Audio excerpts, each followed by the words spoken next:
Open Your Eyes is brought to you by the Belize Bank. Our country, your bank.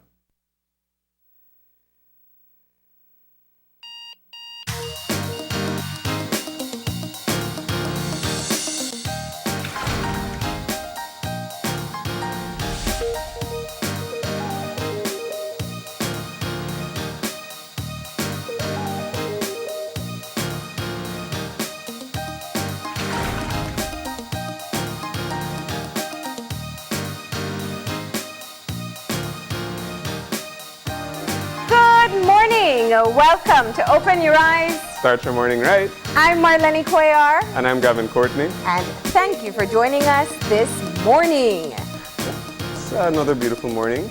Nice and warm. Yeah.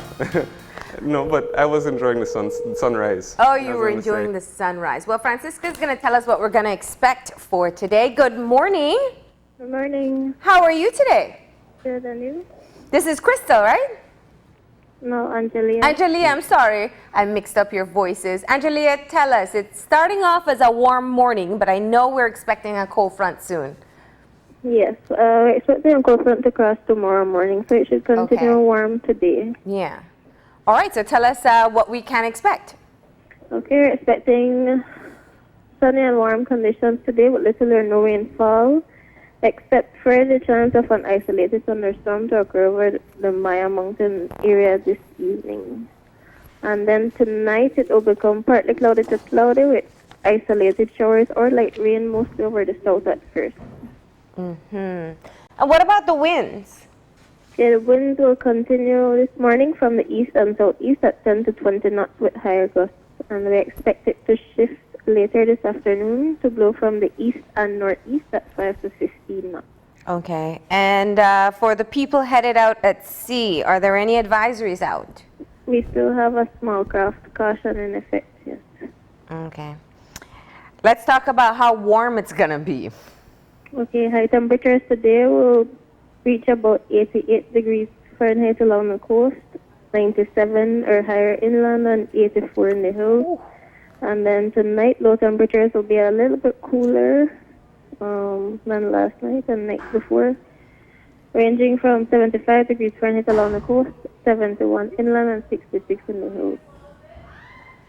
Okay. And let's talk a bit about the extended forecast. Okay, well, we're pretty much expecting cloudy and wet conditions for the weekend. Okay. And so we'll start to see the shift starting early in the morning, mid-morning? Probably from very late tonight or over the sea especially and south, and then for the mainland probably late tomorrow morning. Okay. All right. Well, thank you very much for that update, Angelia. You're welcome. You have a great day today. Thank you, you too. All right. There you have it. If you are enjoying the heat, then you have one more day of that. And if you're like me, you're going to be waiting until tomorrow morning. For the cold front to come in. It is going to bring some showers, though. We do want to advise you for that. So if you have anything to do outdoors, maybe you got some laundry to do or something you want to take advantage of today, especially. Oh, right? yeah. But we're going to keep things moving now and get into a bit of motivation for this morning. And so it's time for our eye opener. And our eye opener, taken from dailyom.com, goes like this. Most of us know in our hearts that the homeless and the poor are not so very different from us. Homeless people in our communities are a fact of life. Many of us don't know how to interpret the situation or what we can do to help. We may vacillate between feeling guilty, as if we are personally responsible, and feeling angry, as if it is entirely on their own shoulders. The situation is, of course, far more complex than either scenario.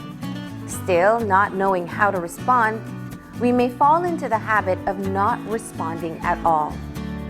We may look over their heads, not making eye contact, or down at the ground as we pass, falling into a habit of ignoring them. Each time we do this, we disconnect ourselves from a large portion of the human family, and it doesn't feel right. Even if we aren't able to offer food, shelter, or money, we can offer a blessing as we pass. This simple act of kindness and silent or spoken blessings can be so helpful to those living on the street. We can look them in the eye and acknowledge our shared humanness, even if we don't know just how to help them. Perhaps your family would like to have a plan ahead of time, talking with your children about how, as a family, you'd like to handle these situations. Whatever you decide to do, you'll feel much better when you make a conscious choice not to simply look away. Yeah, that was a powerful one. I especially like how it began, when they were just highlighting that, you know, these homeless people, poor people, they're not different from us at all. Yeah.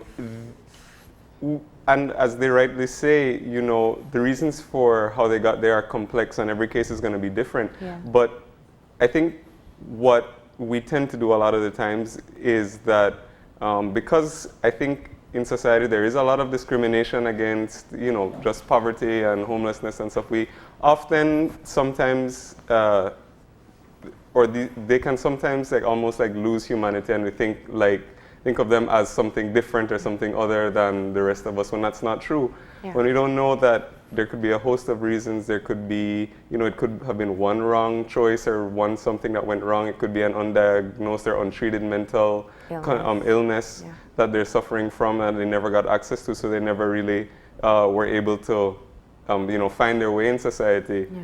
And, you know, whatever the reason may be, I think the thing, as the eye-opener rightly said, is to just not look away, you know?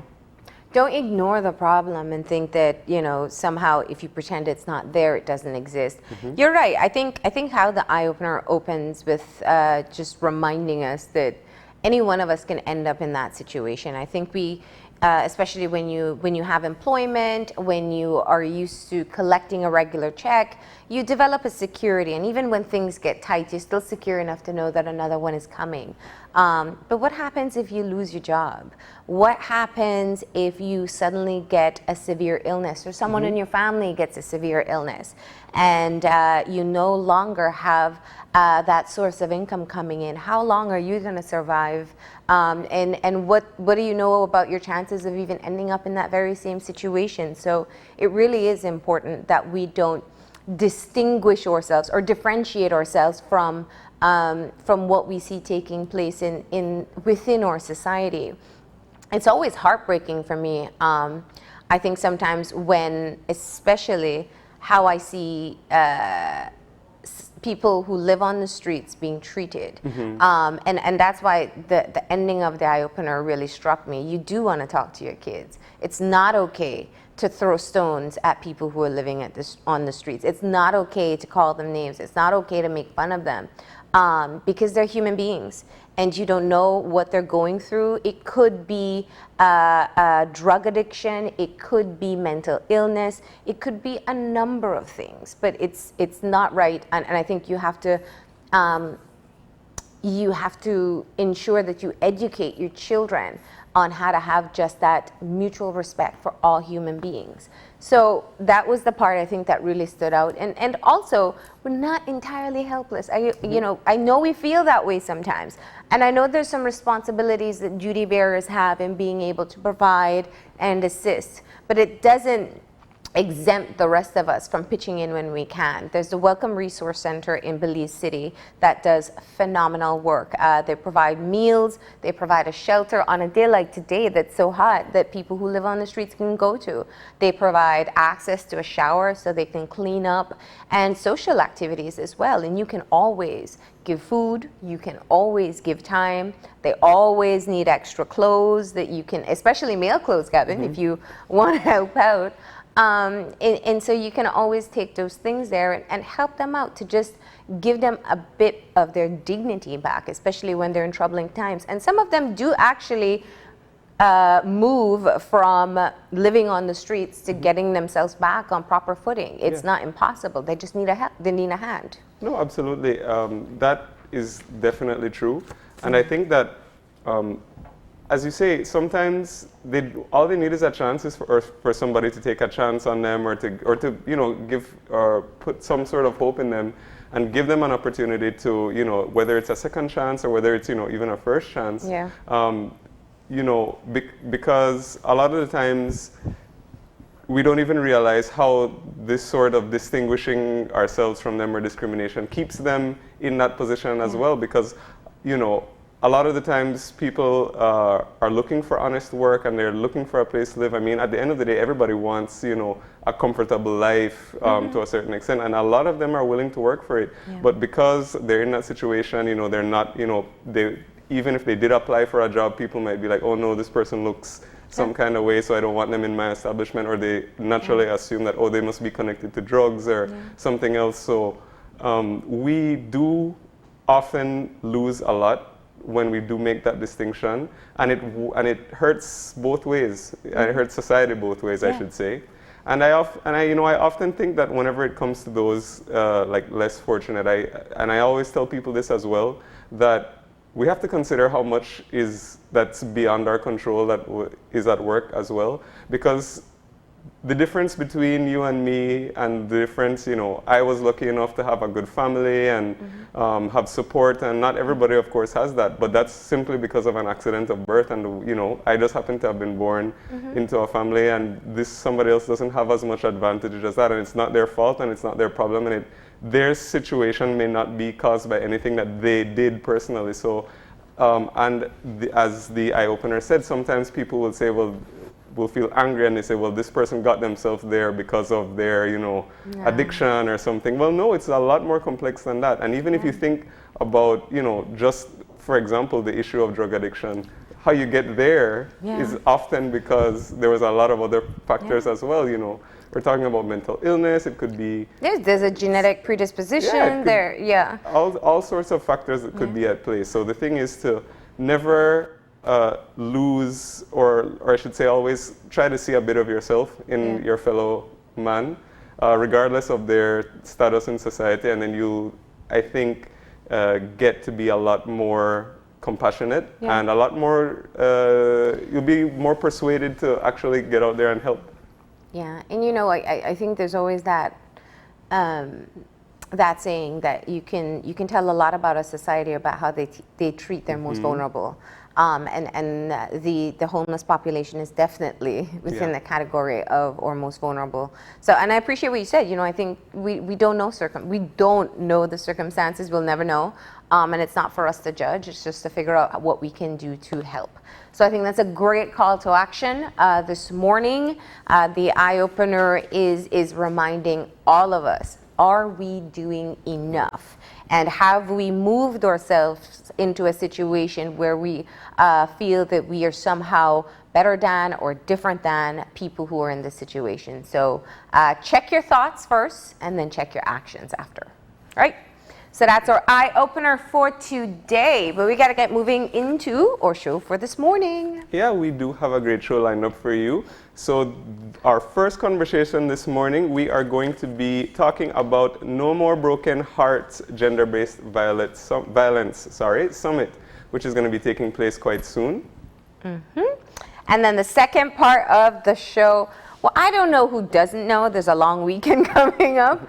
And of course, it is the March 9th weekend. We all look forward to it. It's supposed to be great weather. And what typically happens around this time as well is the Harbor Regatta. So we're going to get the details about that event in the second part of our show. All right. And for our last conversation, you may know that March is Child Stimulation Month. So we are going to be speaking with representatives from the Ministry of Education, and they are going to be telling us all about the storytelling competition and all of the other fun things that are going to be coming up this month. That's right. So that's what we have in store for you this morning. We're going to take a break, but before we do, it's time for our birthday shout out. And today we are saying happy birthday to Edwin Flowers Jr. So from all of us here at Open Your Eyes and Channel 5, we hope that you have a really great birthday. So happy birthday. Enjoy it. Have a great one. All right. So we're going to take that break now, and we'll be back and get our conversation started. So please stay tuned.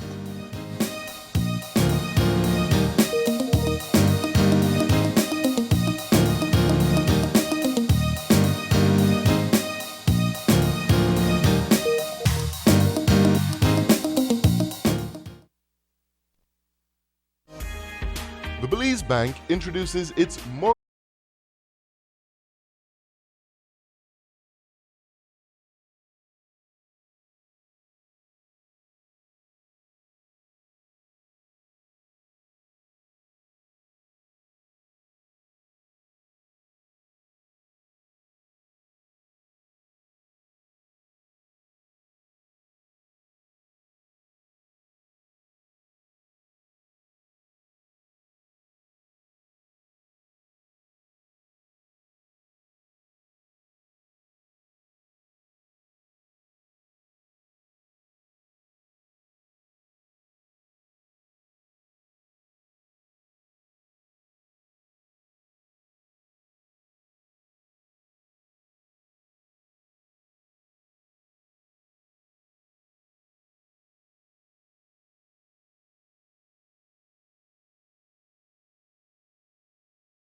And we are back, and we're kicking off our first conversation speaking about the No More Broken Hearts Gender-Based Violence Summit. And speaking to us this morning, we have Priscilla Dames of Wingspan Seminars, who is part of the planning committee for the No More Broken Hearts, as well as Arti Suknandan, who is an associate of Priscilla. So good morning, and thank you for joining us. Good morning. Good morning. So we're celebrating 20 years of activism in this area. So why don't we start our conversation by talking a little bit about the journey of how we got here.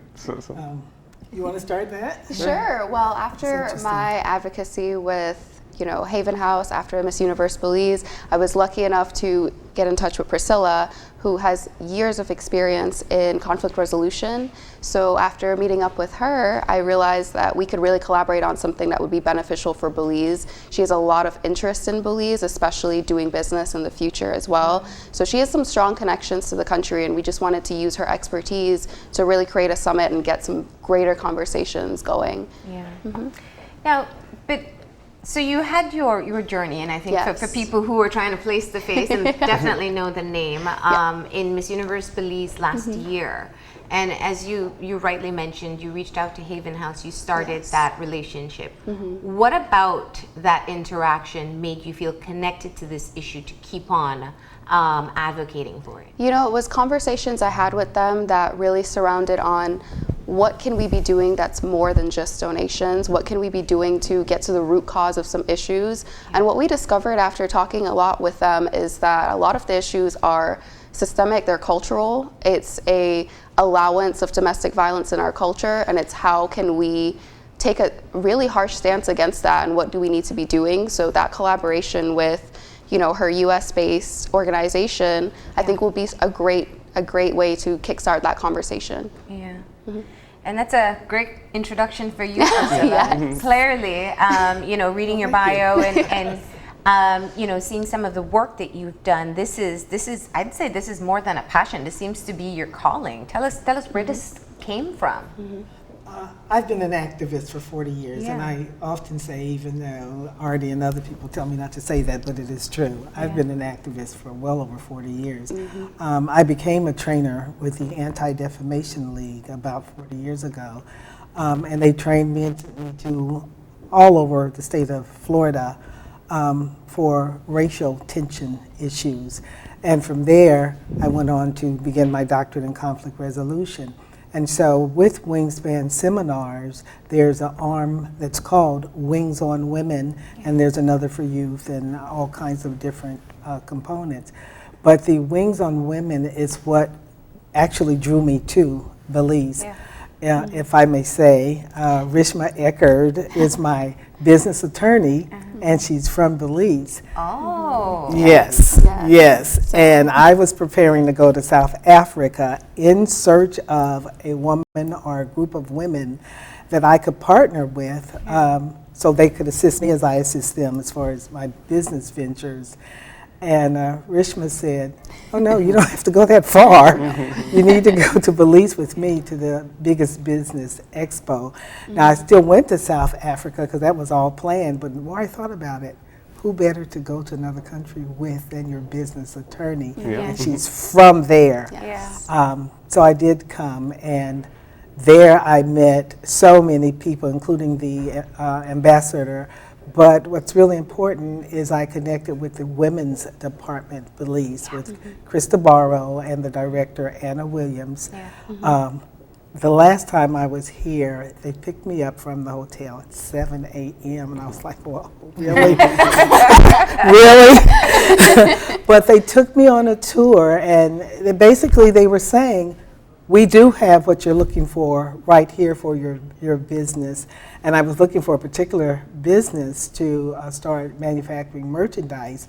But the Wings on Women, Wingspan is what really kicked in, because the more I looked for that, and that's where Artie really comes in, the more I really felt that I could do something here. So I wanted to find a woman or a group of women that could help me, of course, produce my items, but also that I would be helping also, whether it was domestic violence or just becoming sustainable and independent.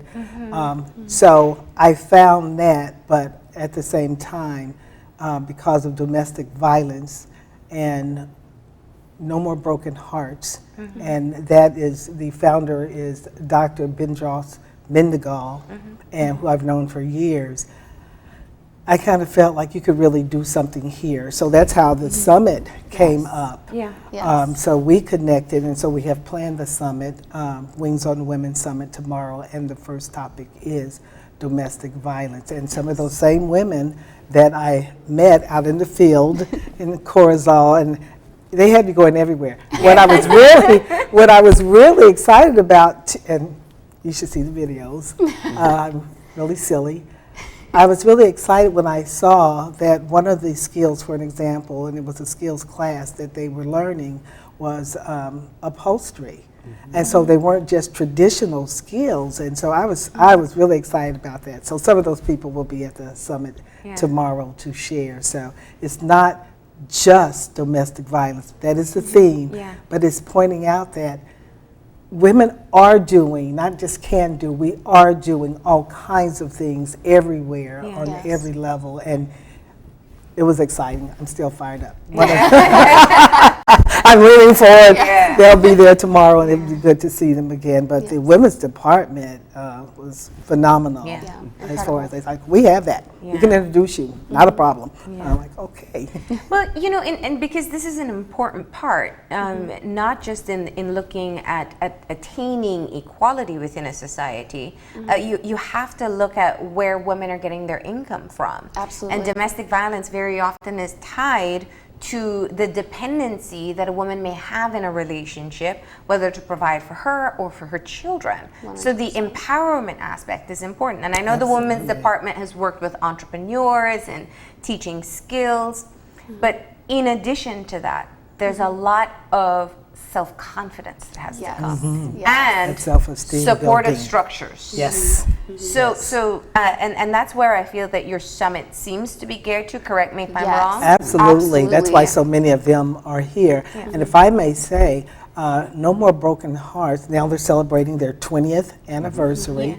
And I invited Artie to come to it. It was just last weekend, to be a speaker, because one of the things that she talked about on her own platform is we need to make some changes about the culture. Why is it that women go back? And when I listened to you this morning in your introduction about homelessness, it's one thing for us just to talk about it, but you said you've got to learn about it and then act on it. And so what she was great, I videotaped the whole thing myself. She talked about the culture. What is it that we're not doing that the women go back? Why do they keep going back? We've got to change that culture. Is it a lack of resources? Is it the fundamental belief that they are deserving of this abuse? Like, what is going on with them to where even if they have the opportunity to leave and have a better situation, it's that fear, it's that internalized shame. It's a lot of the things that we're trying to shake up and break up and just make a better situation for them. How do you, I was going to ask, how do you find the reaction is when you do actually intervene and speak to these women?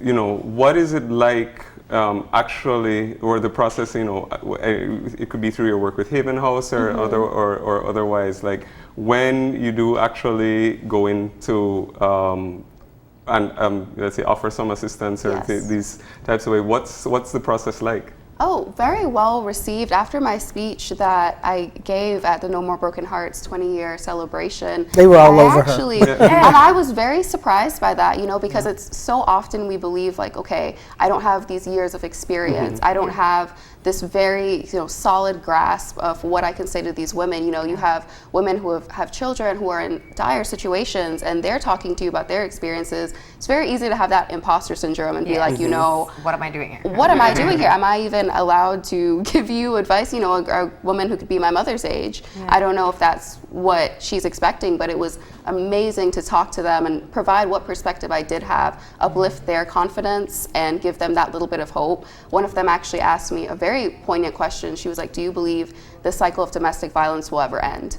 And I was like, wow, that is a powerful question. And I think that we are getting there. I think it takes not just pointing out issues, but taking that proactive stance that Priscilla is doing that gives these women an alternative opportunity to get out and provide that new life for themselves. Like, it takes the thought and the action. So I think it will. It goes back to what you two were saying. Yeah. I mean, I really That listened eye-opener was. to that this morning about homelessness. Okay, because one of the things that we're incorporating in the summit tomorrow, it's twofold. So we have all kind of people that are talking, no keynote, because we don't really need a keynote. I think we need to hear from several organizations. What are you all doing? What challenges do you have? But then we are challenging everyone in the audience to, we're going to break them up in focus groups, but saying, what's the action though? We could talk.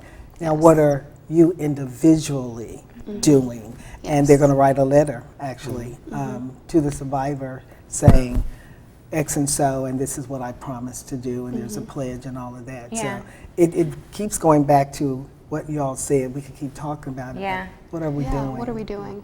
You know, from what I hear you saying, it's not necessarily a forum for people who feel that they're directly affected or directly involved in a domestic violence situation. It goes beyond that. Absolutely. Now, and that's the key issue, because what we find in Belize very often, I was just checking the stats, we have about 2,000 incidents reported, because we don't know what's not reported on a yearly basis. Absolutely. And we have the majority of or female homicides a result of domestic violence. Yes. What's so interesting, though, is looking at the public's reaction. So when a woman dies, and often in the worst of circumstances, or hearts break, we collectively mourn and cry, and we're angry and frustrated. But then when we see domestic violence, or we see an imbalance in power in relationships, we turn away or we judge. So we don't like the end result, but we're so critical of the beginning phases.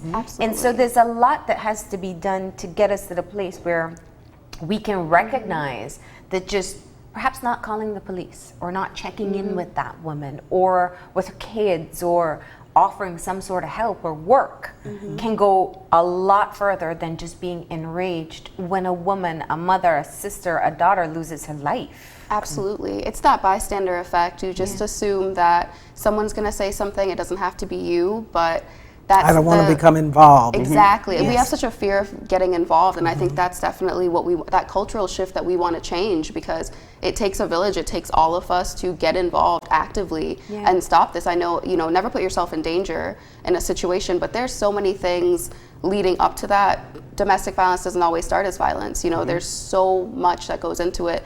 We want to be able to educate people to see those warning signs long before it becomes physical. So that's also part of what we're trying to do as well. And I think people have taken a step back in some regards because of the gun violence. And I'm talking about the United States and the gun violence there. People don't want to become involved. It's like, whoa, because we don't know who's got a gun and legally is carrying it.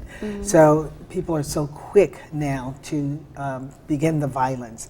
And so that's more reason that people use it as an excuse or for a real reason.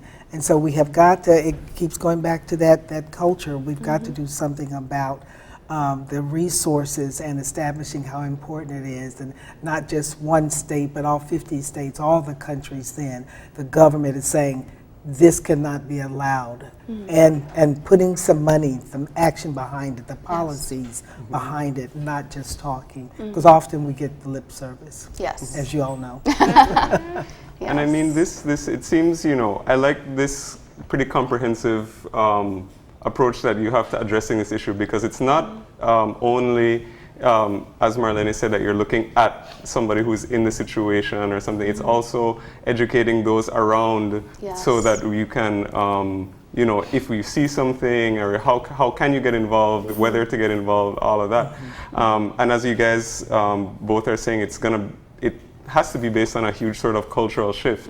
And that's a big challenge, you know, to actually start. So I'm curious about some of the ways in which maybe you've worked or maybe you've had ideas about tackling some of these big cultural shifts that do need to occur. Yeah, there's great organizations that are already doing amazing things in Belize, like the women's group, the women's department. All of these groups are actively trying to fight in their own way. And I think what we need to do is unite them, pull their resources, kind of see what are we able to do with the resources that we do have. And I think that's a big element of the summit, is just combining our mutual knowledge, because not everyone has spent years on this topic of domestic violence, but whatever perspective they do have, it's believing that that is valuable and that is going to contribute to a greater cause, which is to have this cultural shift. And that's why we don't have a keynote. Yes. That one very knowledgeable person, that's great, but we have the National Women's Commission is there, and we have a couple of candidates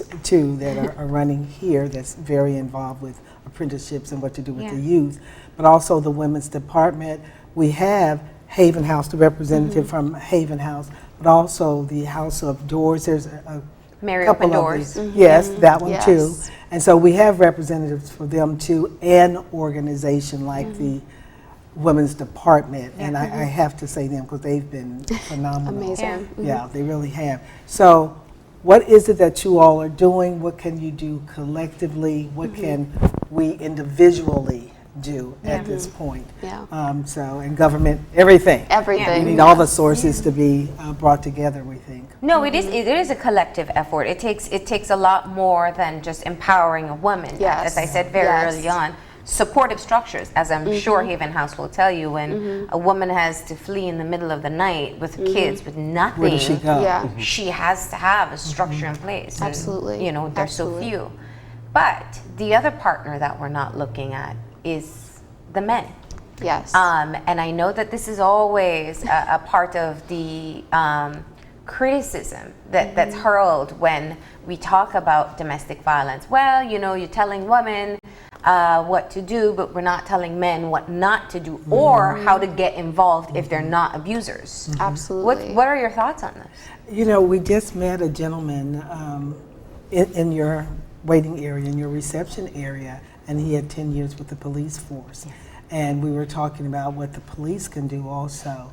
So we need, when we say it takes a village, it really does. We need everyone to first be aware, even the youth, and in No More Broken Hearts, they had breakouts for the youth specifically also. And they had all kinds of things there, because we need to make everyone aware of what's going on and in your own shoes. And that's a part I often do in my training too, in your own shoes. What can you do in your own shoes, whether you're involved or not involved? Speaking up, taking the lady by the hand, and what do you say and what kinds of things do you not say? Yes. Do you not say? Yes. And that's a brother or cousin or just a male friend also. So this is male and female. They don't know what to do and what to say or where to send them, you know. And one of the reasons, I want to give the ambassador a little play too, because when I went to that business expo back in the fall, I think it was October, and this is when it first really struck me. They had a huge poster in his tent that said how prevalent domestic violence here and the things that are being done here. I literally took a picture of it and right away sent it to Dr. Bendros Mendigo, who has No More Broken Hearts. And I said, look at this. We could do something. Yes. We can do something here. Yeah. And then when Rishma Eckert told me about Artie, and that was her platform, I was like, whoa, I need to meet her, you know. And we've been connected ever since then. And every time I come up with an idea or someone says something, then I'll call her and say, what do you think about this? Shall we add this, take it away, or where do you think I should go with this? Now, in your previous seminars, because you've said it quite a bit just in this conversation, that you're very action focused. So, you know, you want to get people together, you want to talk, discuss issues, dissect issues, kind of understand the underlying issues, but you want the next step to be action. What have been some of the results of previous seminars that you've hosted? like I said, I'm old as dirt, so I can do I have truly been doing this for 40 years. So I've been to the marches. I have written proposals. I have been in the superintendent and mayor's face, so as to speak. I don't do scenes at all. I truly believe in conflict resolution, so the scenes really don't help, the screaming and all of that. So I've made the appointment and said, you said you were going to do da-da-da-da-da-da-da-da, and you haven't. And they said, but we did do it. And I said, no, such and such a date you did this, and I mean the logging and all of that. And you start naming names and dates and times and who was there, they tend to shut up and pay a little more attention. And if you bring a delegation with you, so you have an audience there or additional people with you, so you have that support. So that speaks volumes, because these constituents that you brought are the ones that are going to put you in place or not. That's extremely important. Yes, you could do things individually when you meet a person that, and it could be a male or a female, because we know that children are involved, but also men are abused also. And so, but you could do something by yourself, but when you are approaching a politician, particularly someone in power, someone with money, if you have a group with you and you have talked about it and decided what our steps are going to be, if he moves to the left, we're going to move this way, and if she moves to the right, then we will do this. So it's holding them accountable. Absolutely. Yes, absolutely, absolutely. And sometimes you do have to get in your car and drive wherever they are, or to the press conference. I mean, there's many things that people can do. People are more empowered than they realize. Absolutely. There's collectively, we could do everything. You know, it takes one person to start it, though. But it takes speaking up, and it takes a level of confidence in speaking up. And you know, you mentioned it earlier, and I think perhaps listening to my conversation yesterday, because I think this is part of the challenge that we see when the time comes to speak up. It's the same voices, it's the same faces, and they have to stand alone and be brave enough to stand alone. And not everyone has that, or has enough security behind them to be able to do that. And just touching, even though, you know, the world has moved away from touching because everybody wants to sue now. But I started out as an elementary school teacher. People, children, no matter what age, they need to be touched. They yearn that. That's part of a hierarchy. But sometimes just saying, I'm with you. You don't have to go back. And then you can't just say that, but you have to give them an alternative. You can come stay in my house, or we'll help find the resources. I don't know what to do, but we know you can call somebody, so come with me and I'll help you find out what to do. Absolutely. It's not always direct intervention in a dangerous situation. It's not always that. Sometimes you can really pull someone away just with a kind word, or relating to their situation, empathy. Like, that's incredibly important. And like she said, just that warmth that you get when you know that somebody is listening to your story, believes you, first of all, because that is an incredible thing that does not always happen, even with all the proof in the world. Sometimes a woman is still denied of her experience, and I think that's something that definitely needs to change as well. And I think that just giving them that understanding is a big step towards that. And sometimes the public needs to be jacked up, so as to speak, because we don't want to realize how bad any situation is, or we don't want to. We don't want to hear it. No, we do not. We don't want to hear it. But sometimes, and that's why sometimes the most gruesome movies. Well, I used to be a Stephen King reader, so it wouldn't bother me. But sometimes those ugly, nasty ones that make you cringe, you need to be jacked up, and that needs to slap you right in the face. Look, this is what's happening, and half the women you know who are going through this right this minute. What are you doing about it? So the awareness is very important, because sometimes people really don't know how bad it is, and oftentimes they don't have a clue what to do, or that the resources really are there. You know, go ahead. Something that I'm kind of curious about, you know, as we're having this conversation, and just going back a little bit to, you know, you're saying that, you know, when you first came here, all the things that drew you to here and that made you want to stay. I'm actually interested to know about how your years of experience, what sort of similarities you saw between, you know, the USA and here, and sort of what you observed were some of the same problems at the society, and if there's any differences, and you know, how you apply all of your knowledge and experiences to a different culture, different society. So yeah, what was that like? I really have been drawn to Belize because when the women's department took me around and I met all of these different individuals or groups that were doing all these things, I was like, oh, I was so excited because not only were there traditional skills, but they were learning how to do other things that I wasn't aware that they were learning how to do, even with the sewing. But one of the big things is that going from culture to culture, you really do learn that there are more similarities and differences. But I learned a long time ago, I spoke at Egerton University in Kenya. And I was actually hired to speak to the female staff. So when I got up there and started talking about women's empowerment and all that, I mean, those words were not the trend then, but all that, whose music is it anyway? Meaning that the language that we use often is very negative and degrading, and we don't think about it. We just do it or buy it or let our children buy it. So that's what the topic was. And it was so interesting. It was just a third of the way through the workshop. The men came in the room and they filled the room all the way around the edges. That was a huge learning situation for me.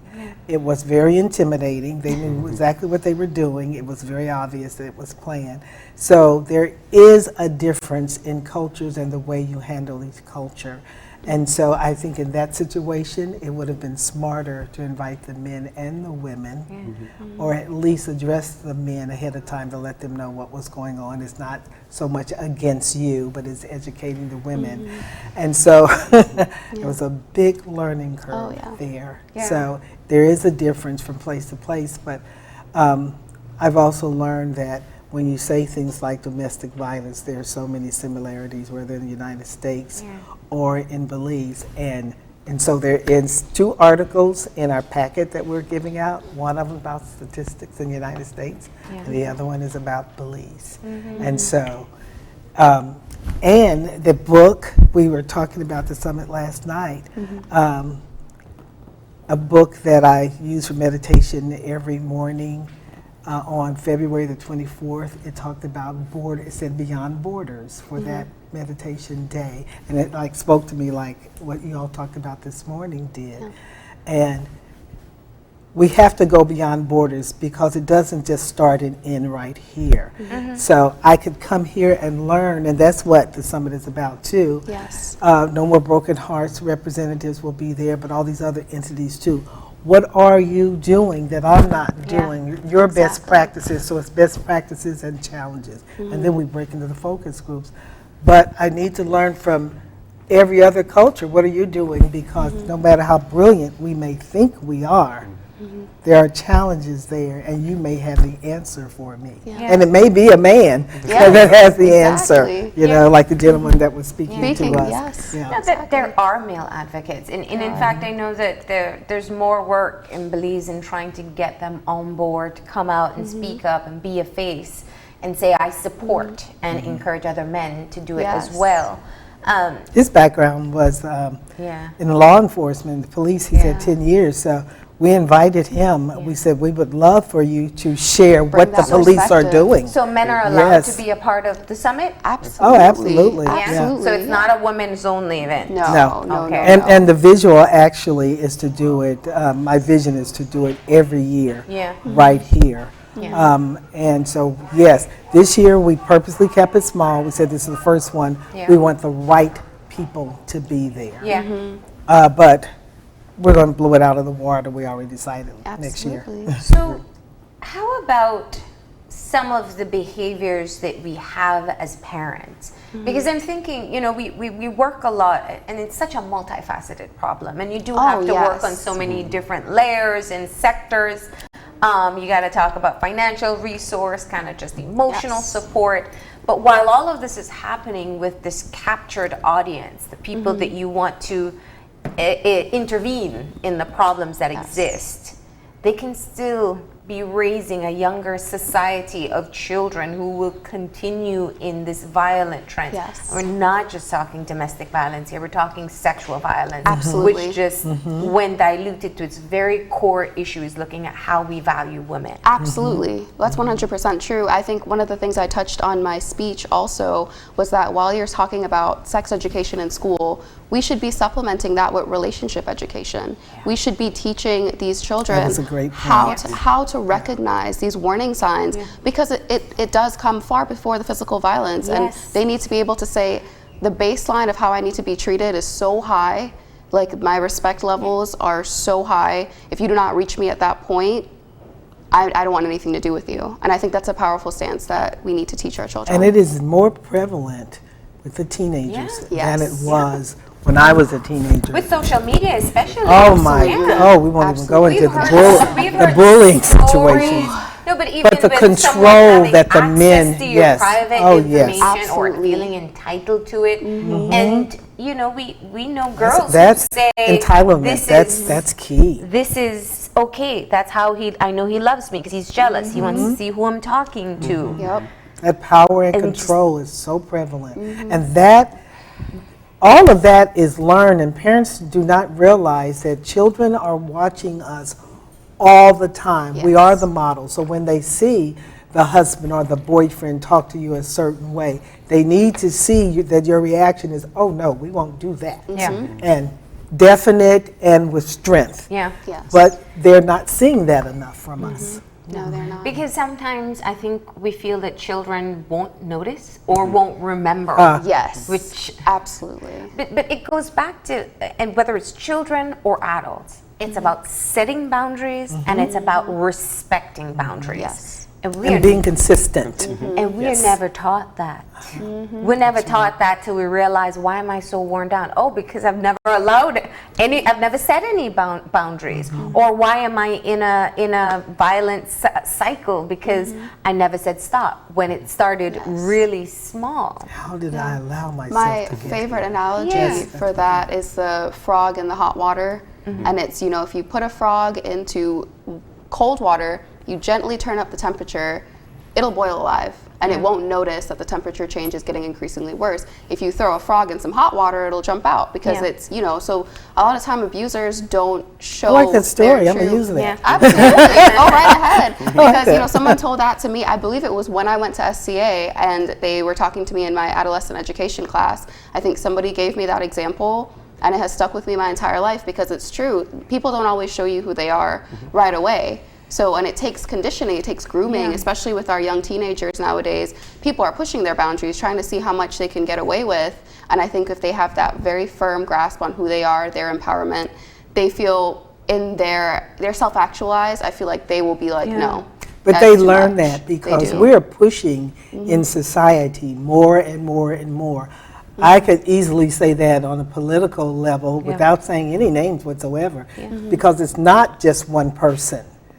It's locally, it's on a national level, and we're pushing those moral boundaries and even just the way we talk. Yeah. And the children are watching, we are modeling all the time. all the time. And that's male and females, what we do, what we say. And we'll say, where did she get that from? Where did he get that from? They got it from an adult. And we are teaching that it is okay to push the boundaries more and more and more.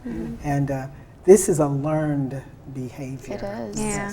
And I was going to say that, of course, I wanted to know, you know, it seems like such a monumental task to actually shift these mindsets. So, you know, a lot of people would say that this is really daunting. But what, you know, continues to drive and inspire you guys to, you know, push, you know, this and keep doing this type of work? The fact that it's so prevalent and it has if anything, only increase, like you said, over time with social media and easy access to all of these, violent images and the way that it's impacted our world and our children. I think that's definitely my driving force, seeing the similarities with living in the US, living in Belize, how at the very core, it's very similar issues that we're facing, and it's a very similar cultural impact that domestic violence has. Yeah. So I think that's been my driving force. And we've mentioned men, we've mentioned youth, but also the media. The media plays a huge part. Are we going to highlight this, or the homelessness, like you talked about this morning, or are we going to put television shows to make it look like it's okay, or the music, whose music is it anyway? Look what they're doing. Look what the, oh, I didn't sing that. Hi. Thank you for putting that there. That's Dr. Benjos Bendigal. But who are we putting in the forefront for the children to emulate? Yes. What are they seeing? What are they doing? Smack that butt, smack that behind, smack that whatever. And it's okay. We're laughing. That's okay. He's got money. He's got all this around his neck. It's okay. No, it's not okay, because if we do it a little bit or a lot of it, they're still saying it's okay. Yeah. They're smacking something. And no means no. Yeah. No means no. So we're in the middle of Women's Month, and the theme is Each for Equal, I Am Generation Equality. Okay. And so there's a lot of activities, including this one, that's taking place this month. You have traveled all over, worked with different groups. What would you say is one of the actions that people can start taking today that can make a impact in what we're seeing in some of the core issues driven around gender-based violence? I think there are two things that are very, very prevalent. One, the awareness is key. Yeah. We have to learn about it before we could really know about it and talk about it. That's extremely important. And two is knowing the resources. So even if I do nothing else, after I've learned a little bit about it, you could go to a workshop, or you can listen or read, either one. Everything's on the internet today. Yeah. But knowing the resources, pulling those resources out and keeping it handy, or putting it up somewhere in your home and or office, and so that when you do suspect someone, because most people are not going to come out and say it, so even suspect someone, you could give her that piece of paper, or when you touch her and say, it's okay. You know where to call or where to send her. So you take her by the hand and say, let's call, so you're actually helping her. So I think those two things. The awareness is important, but then it keeps going back to what you said. But then the action, what are you going to do to help? Just to piggyback off of the awareness, I think, men have so much power in our society, and that could be used for such good. I think that it would be so imperative for them to talk to the women in their lives. Just talk to them and see what their experiences are. Because there's a saying that, a lot of the women that I know have been in an abusive situation, but no man knows an abuser. They don't know the people in their friend group and what they're capable of. So I think it's very important for them to get that firsthand perspective from your mother, sister, people in your lives that you have a direct connection to, because you will be surprised how prevalent this is. So just having that firsthand awareness is also important. All right. And at the summit, is it still open? Are there still spaces available if somebody's inspired to drop in now? We would love someone to call us or call you all, and for them to come to the summit. Also, there's a welcome reception tonight because the group is coming today at 11:56, I think. So there is a welcome reception just to bring everybody together and to talk and mingle. And that's at the Civic Center tonight from 6 o'clock to 8 o'clock. So we would absolutely, there's going to be music and refreshments. And so we would love for them to come and join us. Yeah. And the summit will be where? It's going to be at the Radisson on March 6th, so tomorrow. All right. From 10 to 2. 10 to 2. Best of luck, ladies, and thank you for coming in and telling us all about what you're doing. Thank you so much for having inviting us. us. All right. Thank you. We're going to go ahead and take a break. When we come back, we're going to be getting all the details about the Harbor Regatta taking place this weekend. So please stay tuned.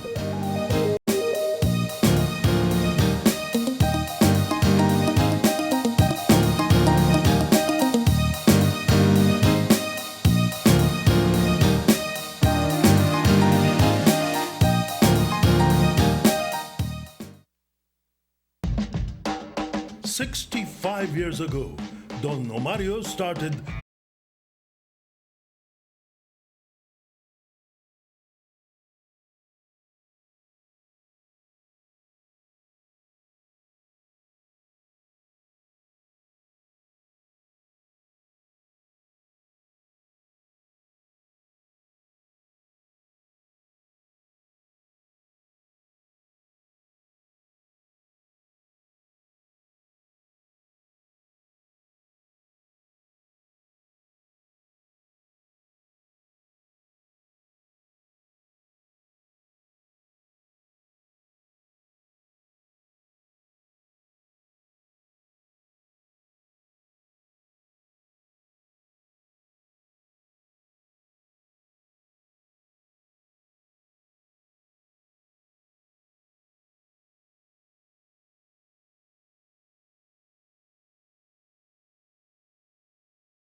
And we're back and we're moving into our second conversation for today.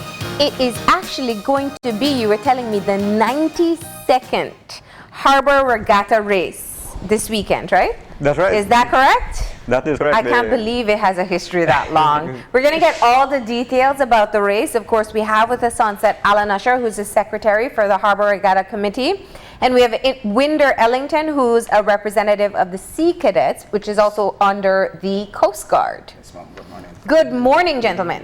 Morning. Good morning. And it doesn't seem that this should have been an indoor conversation. We should be on a boat somewhere, right? Yeah, that's right. But let's go back to the regatta itself and the history that it's connected to. Well, Baron Bliss Yes. came to Belize in 1926, and shortly before he died, he bequeathed his entire estate to Belize. Yeah.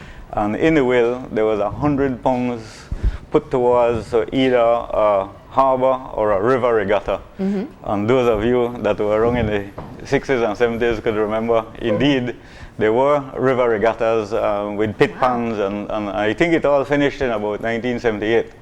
But the first harbor regatta, as best we could figure out, our historian is Captain Sanchez, Nicholas Sanchez. Yeah. He will tell you that the first regatta was actually in 1927. And it has carried on continuously until today. Yeah. Except there wasn't a regatta one year either after the 1931 hurricane or after the 61 hurricane. There wasn't a regatta the following year. Yeah. So we've kept up the tradition. Today, unfortunately, this year, the lighter classes will not be racing. I could say more about that.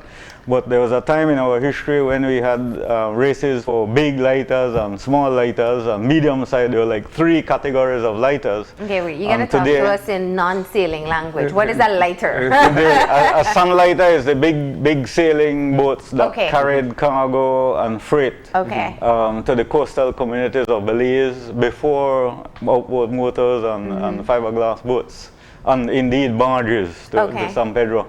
And places like that. So the whole of San Pedro, Peacocker, and Placencia, all the coastal areas were built basically by these lighters taking building supplies, wood, concrete. They could lift about 8 tons each of gravel and stuff like that.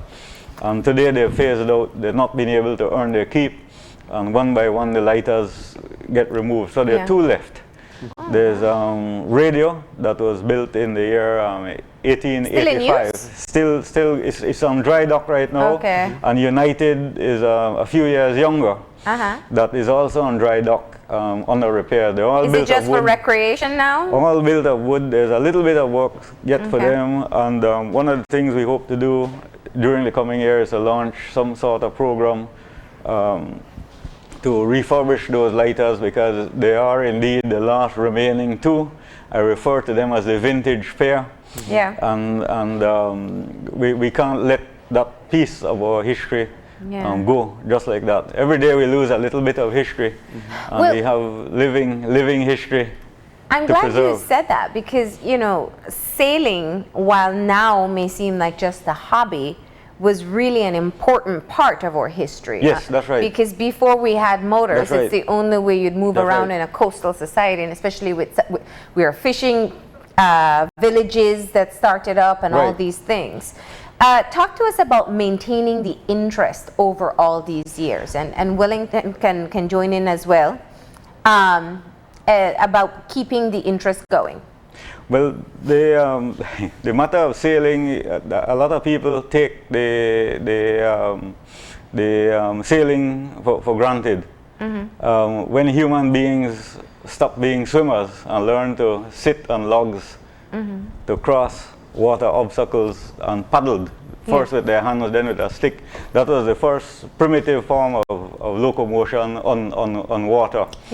Later came rowing. The Phoenicians and the Greeks and eventually the Romans all had biremes and triremes with rowers, and so dominated the civilization. The Vikings are credited with learning to sail, the true sail, as opposed to just fair wind, blowing with the wind. The Romans and they had square sails that were only fair, so where the wind blew, they put a resistance to the wind, and then the wind assisted the boat to go along. And the Viking longboat has a long keel, and that is actually the key to transforming the dynamic force of the wind into forward motion, because it provides lateral resistance to the craft, and so it goes ahead. The civilizations, the countries that mastered sailing were the ones that projected their civilizations across the globe. So why we speak English, French, Dutch, and Spanish around the world is widely spoken today, simply because of sailing. The endurance of a sailboat is the amount of food and water it can carry for the crew. And definitely you could, and it's been done many times before, individual women, individual men, groups of people, various crafts, sail right around the world. And do it for a very long time as well.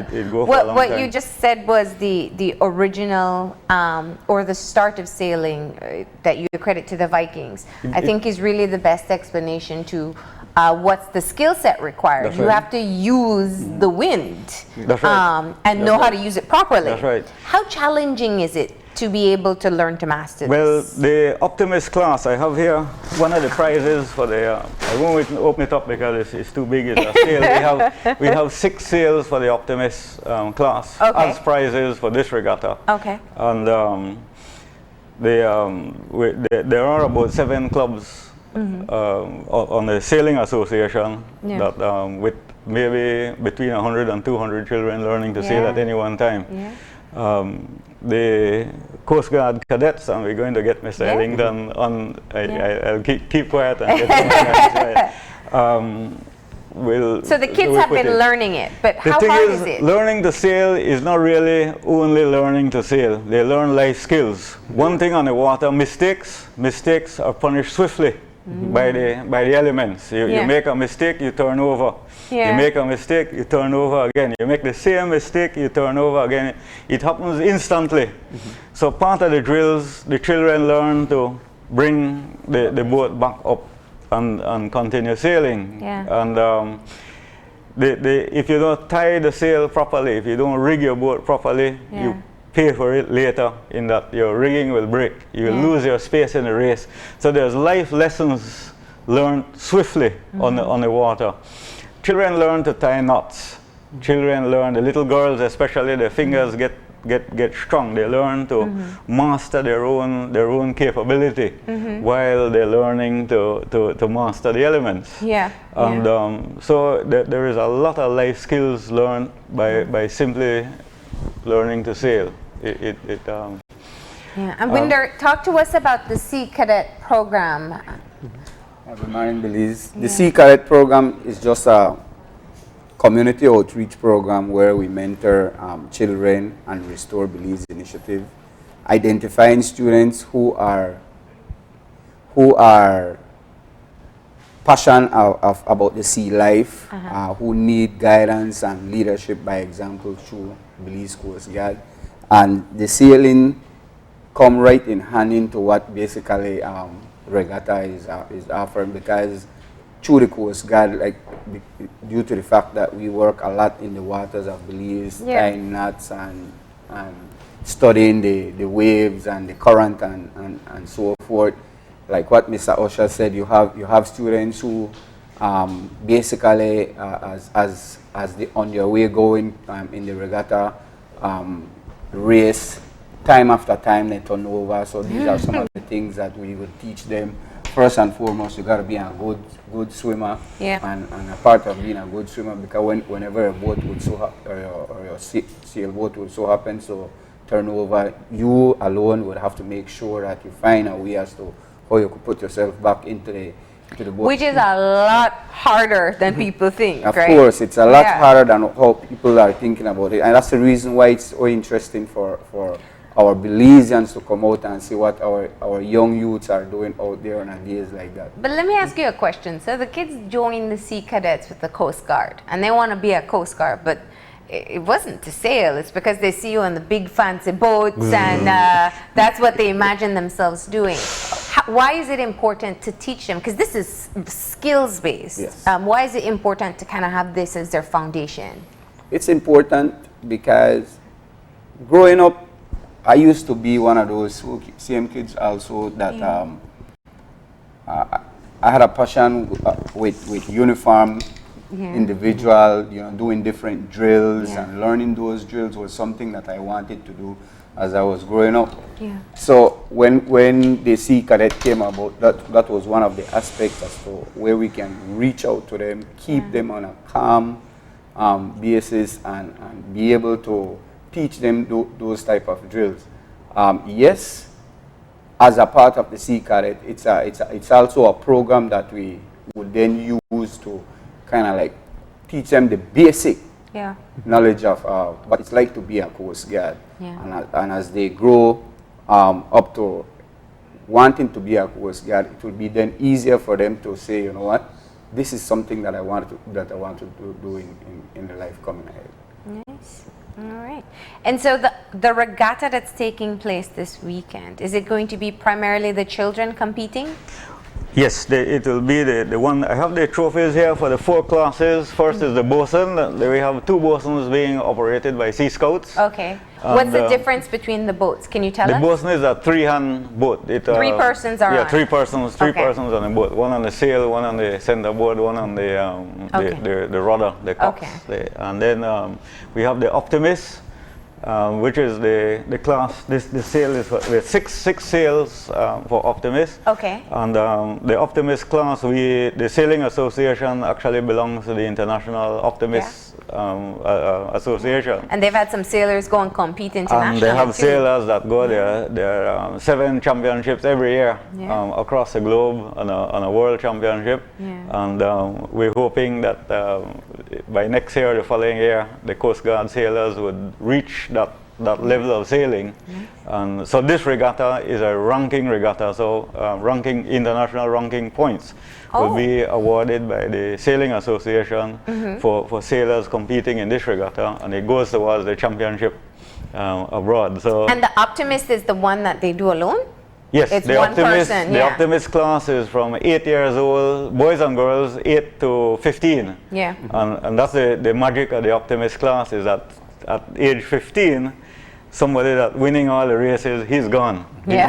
He graduated to and then the little tiny, the little tiny sailor moves up in ranking because there's So, and then the other 2 classes are the multi-hull, which are the very fast.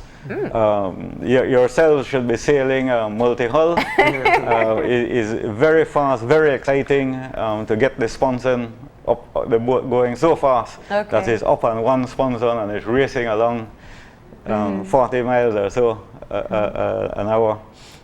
Is that a team? And again, that is either 2 or 3. I think we have one.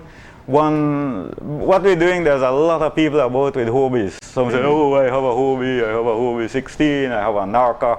There's one guy. I don't know what that is. The Narca 17 is the Olympic multi-hull. And there's one fellow in Belize that has I won't call his name and embarrass him here, but I look him right in his face now and tell him, I don't believe you. He said, oh, I have a Narca 70. I said, I don't believe you. This is a bigger boat. The Optimist is the smallest one. Yeah, the Optimist is 8 feet. Yeah, it's like the individual one. 16 feet, the Hobie 16, the Hobie 17, the Hobie 18. We haven't reached a level of sailing where we have separate races for the various catamarans. So we'll put them, that's why I put a multi-hull, but basically it's a multi-hull boat. And then this here is a laser trophy, and the laser trophy, the laser is actually the Olympic class vessel.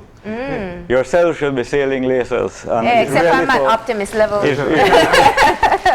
We have two sails, two laser sails as prizes for the first and second for the laser class. And really, that is where the 15-year-olds age out of Optimist and transition to laser and begin the march up a different ranking to reach Olympics. We are a Group O country, so we would have to... What does that mean, Group O? The Olympic committee divide the world up, or the world sailing divide they do the sailing for the Olympics, and they divide the world up into group countries. So the Caribbean and Central America fall within Group O.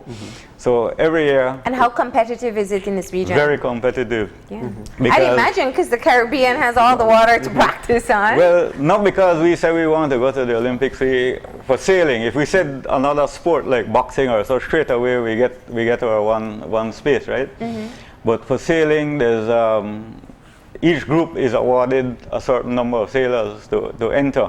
So we would have to defeat the Antiguans, the Jamaicans, the Guatemalans. The Guatemala has been sailing one design since like 1972 and have reached the qualifiers. So the Olympics in Tokyo, that's going to take place in a few months' time, in August. The qualifiers have been 2 years ago. So once and this is actually run by the Sailing Association, which is the recognized national authority for Belize.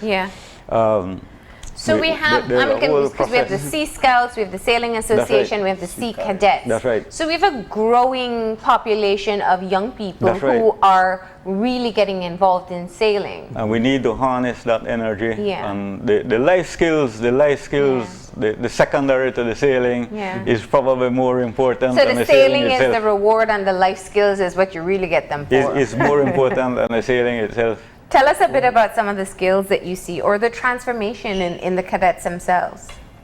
Well, some of the skills that are being taught at the Sea Cadets are mostly like karate. Karate is one. How to be a seamstress is another one. You have drumming.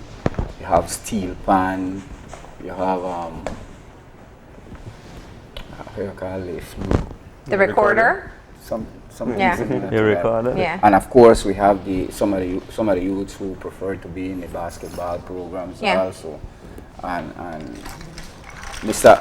Lieutenant Lewis and Chief Somerville are really the two individuals who are more familiar and who basically started out with the program through the Coast Guard and Gateway.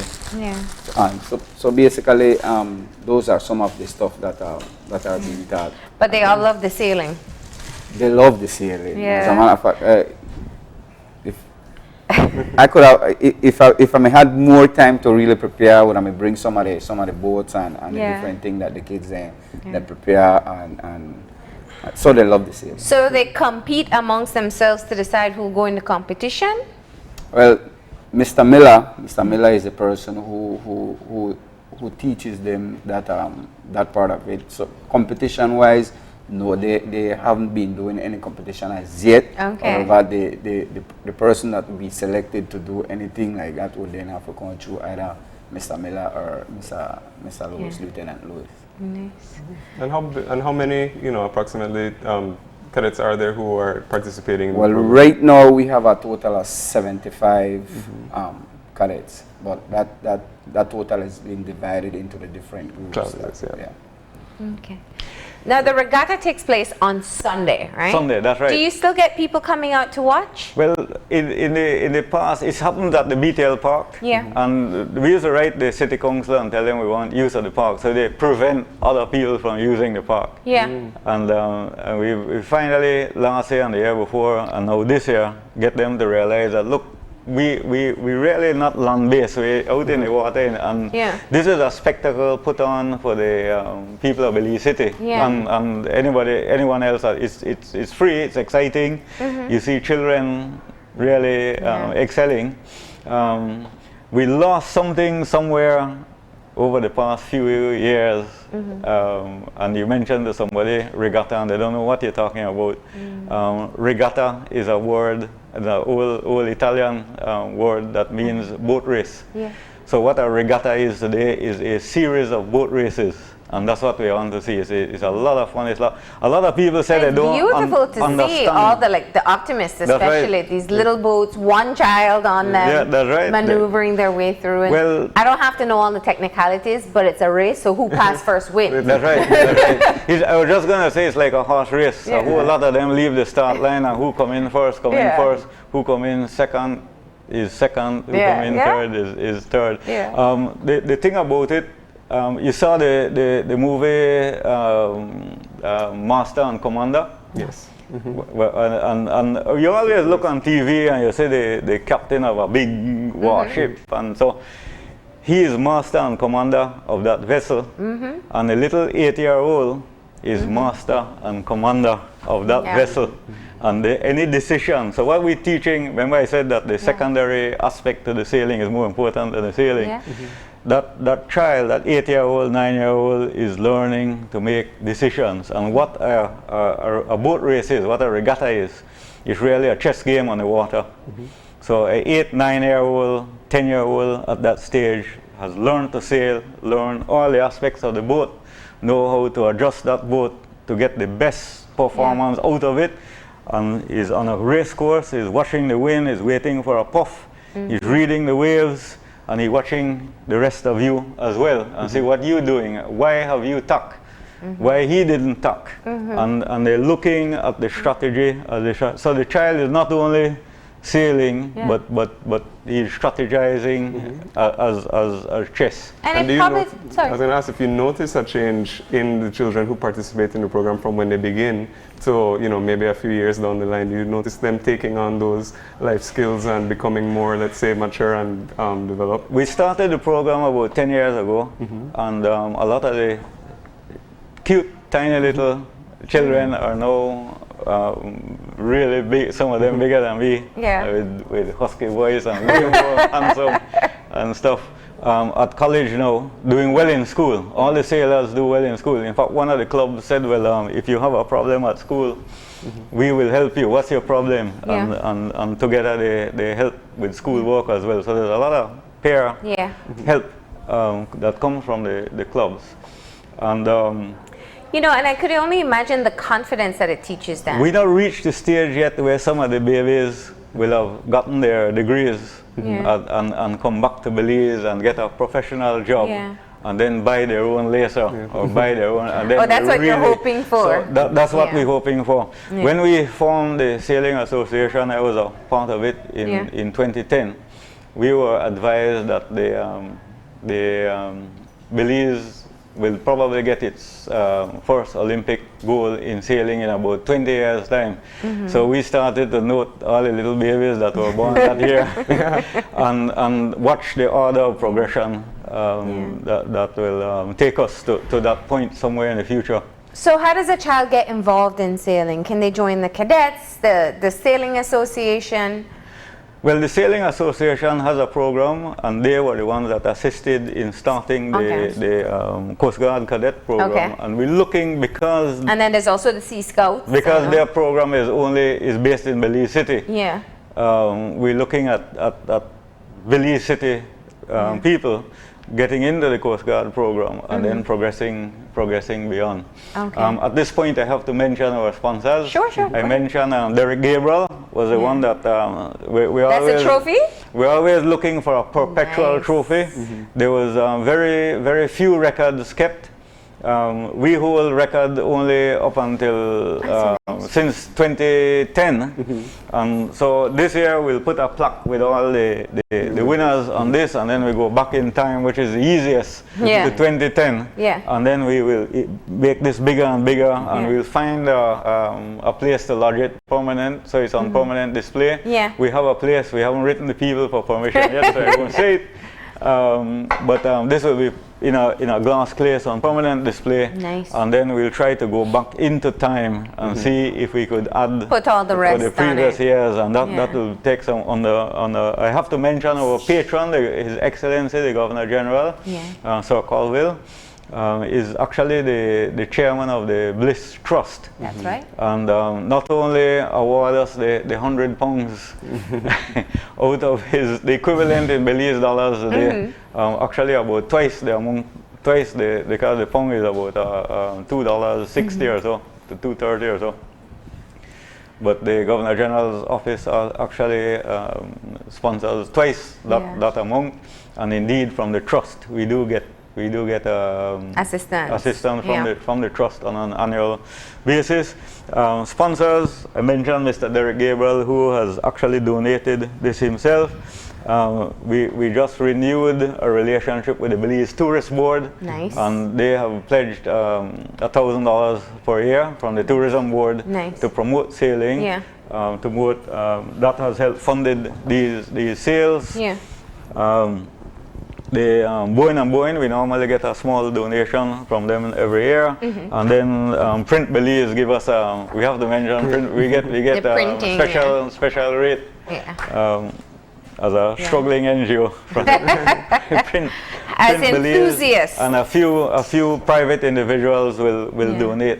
Nice. Will actually donate a couple of $100 or so. All people have to do to see the regatta is simply go along the coast on Sunday. The it starts at 7. Right. Well, we will be there setting up at 7. The Coast Guard will be assisting. Nice. In actually the principal race officer is the commandant of the Coast Guard. And as the Coast Guard began to get more involved, you hear about the military tattoos, which is primarily a green event. Yeah. And then this water event would really be managed. So we approached the Coast Guard some years ago, 2 or 3 years ago, and that is when around the same time the Coast Guard was forming the cadets.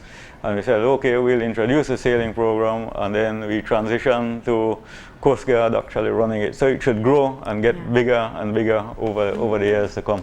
So the fleets start assembling at 9, and then you have back-to-back races until 1, it looks like. Then 1 o'clock is the last race. And then you give out your prizes. And then the prize giving would be at 2 o'clock. The Governor General will be down for that. The mayor. It's going to be a beautiful. The mayor of Belize City, because it's in Belize City.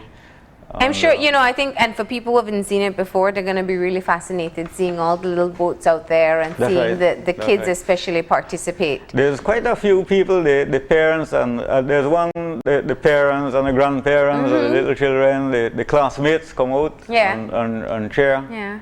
And so who's the best sailor we have in Belize right now, of the children? Well, who's the best sailor? I put you on the spot. We'll find out. We'll find out after Sunday. All the optimist participants get a medal. Okay. The first, second, and third get gold, silver, and bronze. I think there's a little bit of gold in one of them. And then the bosuns, we have the bosuns, the multi-hull. So and then there's also the trophy as well. And then the trophy as well. Excellent.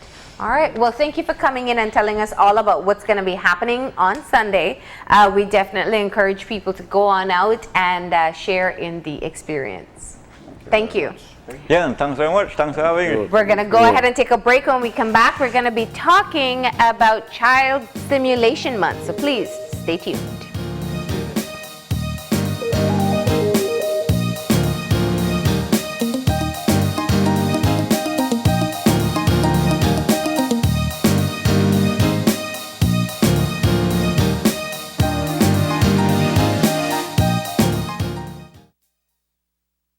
¿Qué mejor que textos ilimitados con tu plan postpago?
And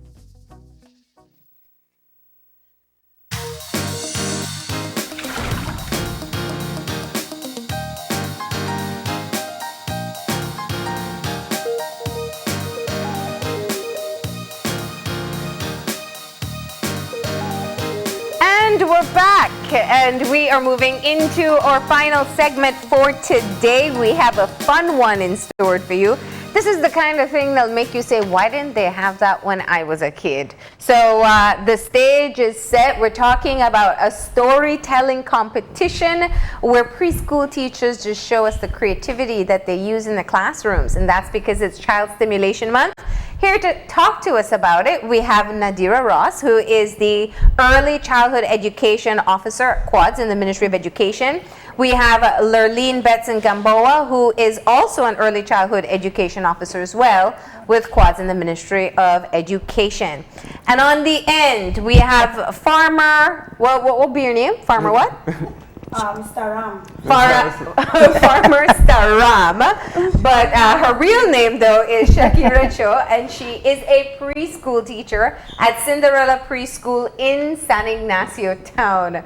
Good morning, everybody. Good morning. Okay, so we feel a little giddy already because the props on set.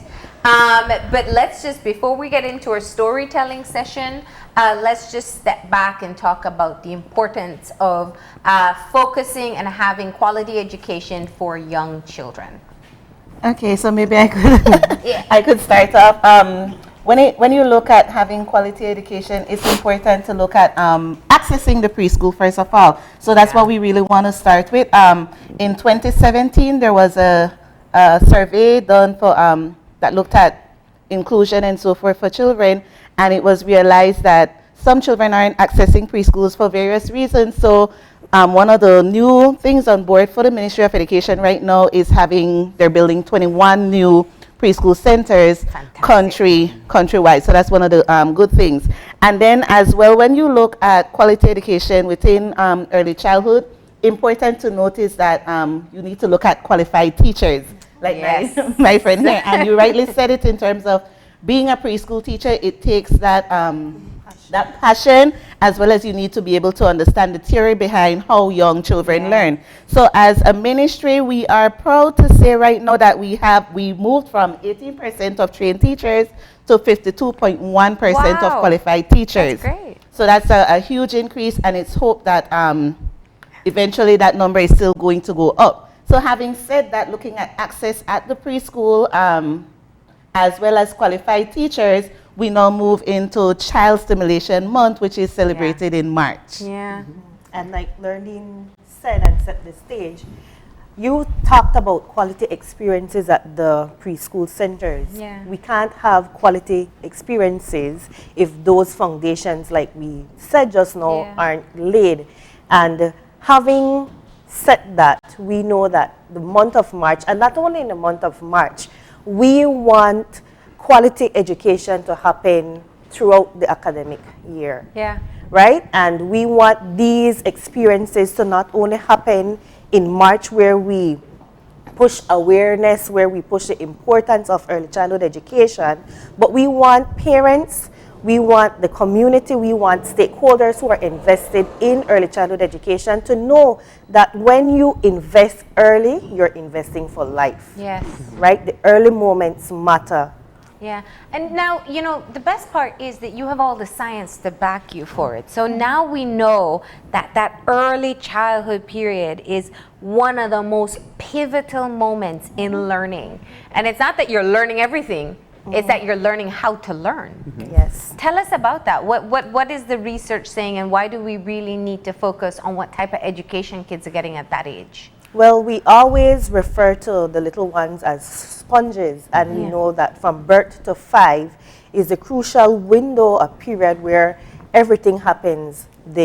And again, I'm going to get into a little bit of science here, but you know, the neurons are being fired, synapses are being created, and the more rich experiences children in that young age and in that window of period experience, and not only with teachers, we want this to extend outside of the classroom. We want it to be in the homes. Last year, I think when we were here, we spoke about care for child development. which is, you know, we're trying to bring those two experiences together, that the experience that that young child or young children will get would be, you know, that experience that will let that foundation be solid, that will allow that child to soar, and everything for that young child will then be fantastic. And when we talk about synapses, just to explain a little bit further, it's basically how the brain works. So when, like for example, a young child would call any four-legged animal a dog, but the more a parent talks to that child, or the more a parent shows that child pictures of different dogs, eventually you start hearing the child being able to differentiate, that's a dog, that's a cat, and then they start telling you about the different types of dog and so forth. So those are what we call the synapses, in terms of they're making connection and growth is happening, development is happening inside the brain. What's the difference between a child who doesn't get access to early childhood education and one that does? What are we looking at long term? You're looking at the social emotional component first and foremost, because remember, at the preschool center we don't promote academics, so we don't necessarily do mathematics and science, etc. We more look at the social component. How well are the children able to play with each other, to interact with each other? Because if you really look at society right now, we have a lot of people who may be academically inclined, they're bright and so forth, but when it comes to having that people skill, it's lacking. And we must realize at some point in time that, you know what, we need people. We live in a world with people, so we need to be able to communicate. So what we're pushing at the preschool centers is that, you know what, we teach them, yes, we teach them 1, 2, 3, we teach them ABC, but the manner in which we do it is through a fun base. We do it through play, because that is how children learn. I could be teaching a child how to add 1 and 1, but we're playing a game. So rather than that child sitting down, writing down number 1 plus number 1, they're playing a game. They're matching, okay, I'm your partner, you're my partner, 1 and 1, that makes 1, 2, and then we start counting, so it's a form of play. See, you make me want to get up and play preschool games too. Right, I was going to ask, and Shakira, since you're, you know, on the ground floor, actually experiencing, you know, educating these children, young children every single day, what is the experience like, and how are the different ways in which, you know, you try to teach them or add to their development? Okay, I'm kind of a bit nervous, I'm sorry. Oh, that's okay. Okay, I've been doing this for the past 12 years. This is my 12th year in the classroom. And every year you learn. In the beginning, I wasn't, you know, prepared, but then, like they said, we had to go ahead and qualify ourselves, so that's what we did. So that, all the knowledge that I got from there, now that I'm in the classroom, the experience is much easier. We realize that every children learn at a different pace and differently. So you as a teacher have to find ways to accommodate each and every child. So yes, we do it in fun ways. It's not all academics, like what Ms. Gamboa said. Games, that's what they you know, they enjoy. They learn through play. And what was the other question? Oh, no, I was asking what was the experience? What the kids experience? How was it like, you know, working with children and, you know, seeing them develop? Well, I guess I never realized until my late years that this was my calling. So the experience has been a wonderful one. My first set of students that I taught in 2008 are already in second form. Wow. Most of them doing well. So I'm proud of them. And this year I have another new set. Well, every year I get a new set, and every year it's different, and every year my experiences grow. And I hope that parents who, you know, I've worked with along the way also appreciate what I've done for them. Have you seen the appreciation in parents? Because this is a shift for us too. This idea of you come home from daycare or preschool and you say all you did was play all day, and parents might want to go rail up and say, well, you're not teaching them ABC or 1, 2, 3. Have we seen where now they understand that they should be playing and they should be learning through play? Yes, they do. And one of the first things that I always do in my first meetings with my parents is to explain to them how their child is going to learn at the preschool level. Okay. So that helps a lot. Yes. Okay. Now, looking at the general acceptance, though, of early childhood education and the parent support as well, because we've heard stories from schools especially that really the parents that you want to focus on play and you want to focus on building these important foundational skills, but then the parents are the ones who come back and say, you know, I'm paying you and you're not teaching my child. Are we somehow overcoming this barrier? Yeah, we are. I would say yes, and one of the ways we're doing it is through the same Care for Child Development. Yeah. So that's an initiative between the three line ministries, namely Education, Health, and Human Development, where we start targeting individuals who have direct access to parents. So we target, of course, our preschool teachers, we target community health workers, and as long as you have direct contact with parents. And one of the things we share with them is the theory behind it. So we're not just saying, you know what, at the preschool centers we're going to play, but why are we promoting play? And when you explain, like Shakira rightly said, when you explain to parents that yes, we're going to play, but this is going to be the outcome of play, it makes it a little bit easier. Okay. So that's one of the things we really encourage our teachers to do. Have a meeting and explain to parents this is what takes place at a preschool center. And when you said that, Marlene, I want to use an example that happened just yesterday. We had a father, we were doing CCD, Care for Child Development in Dangriga, and a father came with a 2-year-old. And so during the conversation, the community health worker asked the father, how do you play with your child? And he said, he gives her stuff, she plays on her own. So the community health worker asked, and how do you communicate with your child? His response was, the only time I talk with her is when I'm telling her, no, don't do that, no, don't do this. He went further to say that, you know what, because she asked then, how do you know if your child is learning? And that was the one that got to me. Because he said she's learning and she's going to learn because I'm going to make sure of that. And then he further went and he said, you see the parade that you have? That's the opening parade for the child simulation month. He said, you know what is true? I see all those babies dressed as doctors, as nurses, etc. But when my child reaches preschool, now this is a 2-year-old. When my child reaches preschool, I am going to dress her as a prisoner. That took me aback.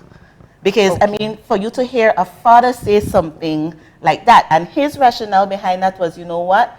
We are not being honest with the children. We're dressing them up as all these beautiful working class people and so forth. So I had to explain to him, you know what? There's a cycle.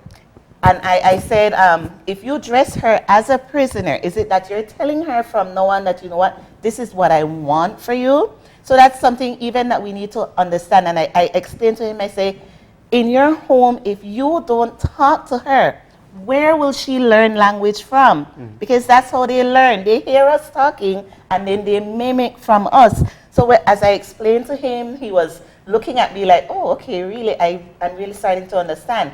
And when it comes to the parade, I had to explain that what you see on the street when you see the thousands of preschoolers parading, what you're seeing is the different content that we teach at preschool. So when you see them dressed as doctors, as nurses, etc., that's because we teach them community workers. Then they have the letters, they have the colors, and so much. So it's not just a parade to dress up the children to say, this is what I want you to become. But rather it's a parade to showcase what is being taught at the preschool center, as well as to invite people like him to send his child to preschool. So when you look at Care for Child Development, what happens in the preschool center, it's important for us to get the message out there that, you know what, communication is key. That's how they learn. We need to talk to them. Oh, because they're listening. Yes, yes. And it's not only talking to the children, but like Lurleen said, had she not intervened and had that conversation with the parent and had the parent understand, you know, what message are you sending? You know, I guess when throughout that conversation that she had, that light bulb went off. And it brings me back right to the point that you're asking. So then, what is it that parents can do to foster that? We, just like how children learn, we want parents to learn as well. So if it's through the activities, you sit with your child. When you come to the center, and Ms. Shakira can tell you, she probably have parents who would want to say, okay, you know what? All my child does is play. Then Ms. Shakira will say, but they're playing. Sit. Come in and sit. for 15 minutes, 20 minutes, and see the engagement that the child is doing. They're playing, but it is structured play, and you're learning while you're playing. So it's all... And that's how they learn best. Yes, And, yes. then you also spoke a little bit earlier about, the social interaction, social development.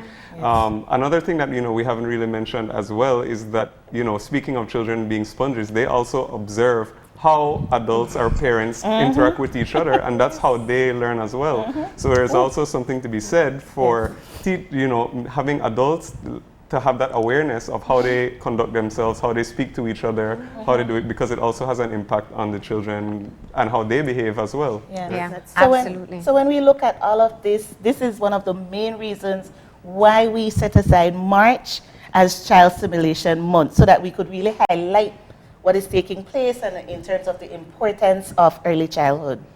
Yeah. And so you have a storytelling competition. So storytelling used to be just read aloud, but you guys took it to a whole next level. Yes, because when we do storytelling within our preschool centers, we want the magic to be there. Right. And you're going to definitely see the magic.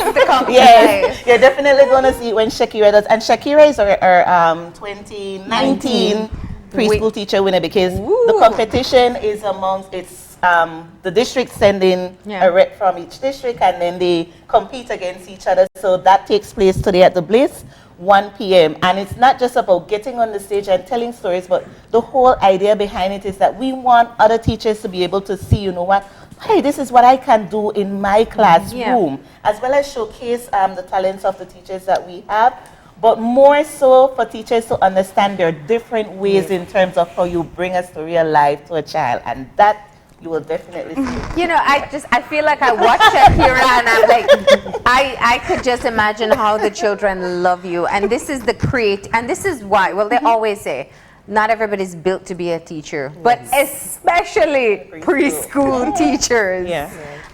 So let's see what you have. You're defending champion. Yes. So this means this should be good. I gotta say, we couldn't fit the whole cassava tree on the set, which was transported all the way from San Ignacio for this presentation. Okay, I will need you all to participate with me also. Okay. Sure. Okay. As long as I won't have to chase the rat. Is that a rat to the front? What's happening? Oh, that's Charlie Price. Oh, that's Charlie Price. All right. So let's see. Okay, the name of the story is the very, very big cassava. It was adopted from the enormous turnip. Okay. Yes, I did that because we live in Belize and we have cassavas. Yes. So in order for the children to better understand, that's what I chose to do. All right, Mama. Ready? Yes. Good. Good morning, Belizean. Good morning. And how are you this morning? Me name Mr. Ram. And every day me love go plant on my farm. For me, that was Bram. Make I tell you the story about the time when I harvest one very, very big cassava where I plant on my land under the foothills of the Maya Mountain in the Cayo district. One day, I take one little piece of stem like this and I plant it and I water it every day, and I tell her, listen to me, I will read to you and I will help you grow. And when I say, it start to grow and grow and grow, and then when I gone for pull it out, it never want to come out. So I tell her, pull in a Creole, in a Garifuna, in a Spanish, and even Maya Mopan, and I want me to repeat with me. Pull! Pull! Hale! Hale! Chawabe! Chawabe! Hilte! Hilte! And it still never come out. So I gone and I get me wifey and I tell her, listen to me and you hold on tight, and I want me to repeat with me again. Pull! Pull! Hale! Hale! Chawabe! Chawabe! Hilte! Hilte! And it still never come out. So I gone and I get me dog and I tell the two of them, hold on to me and we want pull. Repeat with me again. Pull! Pull! Hale! Hale! Chawabe! Chawabe! Hilte! Hilte! And it still never come out. So I gone and I get me cat and I tell the three of them, hold on tight and repeat with me. All right. Pull! Pull! Hale! Hale. Chawabe. Chawabe. Hilde. Hilde. Ay, and it still never come out. So I gone and I get Charlie Price. And I tell the four of them, listen to me, hold on tight, and you know, repeat with me. Paul. Paul. Hale. Hale. Chawabe. Chawabe. Hilde. Hilde. And it finally pop out of the ground. And when I see that me want big cassava, and you know the ways I use it, I fry it, I mash it, I boil it, I make this a how porridge, my favorite cassava plastic. I even make cassava bread, cassava flour starch, and I even use the leaf for feed my pigs. Thank you. All right, I could do that every morning, right? I mean, if it's entertaining to us as great job. Sorry, but fantastic. We understand why you're the winner. But if we enjoy it as adults, I mean, imagine children. Exactly. You watch all that life. Yes. Watch all that passion. Do you do this every day? Yes. So this is what we see in the storytelling competition. Yes. And tell us the level of creativity that you've seen over the years. I mean, this is a great example to set. You know, each year it's like it gets more and more competitive. Because when Shakira first brought her stuff last year, I was like, okay, Shakira, what are you going to do with all of that? And then the other teachers as well, they brought different stuff. And one of the things we always explain to teachers that, you know what, whatever you do on the stage in the competition, ensure that it is something that you could actually do inside the classroom. Because we don't want it just to be for a competition's sake, but rather something that could be transferred and translated into the classroom setting. So we definitely have teachers and overexcited people like Shakira who does the storytelling every year for us. Yeah. And it's something that can be done. I mean, okay, fine, parents, I understand you won't go make props, but kind of just the enthusiasm behind reading aloud or not only reading aloud, but making up stories with your children. Yes. Yeah. And it's very important because then when parents do come to the storytelling competition as well. So, okay, imagine a parent and a child is there, and I leave this storytelling competition all excited. What you think will happen? That child will be in that parent's ears. Why can't you tell me a story like what I saw today? That is what we want. Yeah. We want for them to leave from there and know that through storytelling, there are messages that that child could be sending to you as a parent. Yeah. And if you're keen enough and you're paying attention to your child, you will know, you know what? Today, something wasn't right. Because the child will come with a story and the child will relate that story exactly as how he or she had whatever interaction or whatever happened. They will come and they will bring that story to you. Yeah. You know, so you guys should come later and you'll definitely, you almost came off the chair. Definitely you will. That was fun. Yes, yes. Poor wife broke, but and Charlie was the magic trick. Yeah. I thought you were going to call Gavin next. All right, so when does the competition take place? 1 p.m. at the Bliss Institute today. Okay. It's open to the general public. Yeah. And everybody will get to see what our teachers do, the passion they bring. It's not easy to get up in front of your peers, parents, and the little ones, but they do it and you're awed. Nice. All right. And there are lots of other activities taking place over the course of this month. And I know a lot of it is done through the ministry, through the schools. But what can parents do at home to celebrate? They could, some of the same activities that they would go, and there's one thing that we need to mention. We have a day that we are calling the dads to come in, the centers. Nice. Where we want to emphasize the father and child interaction in the center. So you will, across the country, fathers with their children will be participating in making toys. Aww. And that will transcend right back into the home.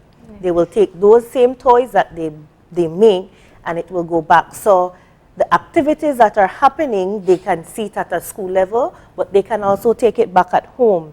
They can read, they can sing, they can dance, they can be silly. How many parents want to be silly at home? When you ask, how do you play with your child? I don't play with her. The older the TV siblings do or that. the tablet. Right? So that is something they can do when during the month of March, and not only March. All year round. Interact with your child. Read, play, sing, be silly. Yeah. Be a parent. Absolutely. And you know what?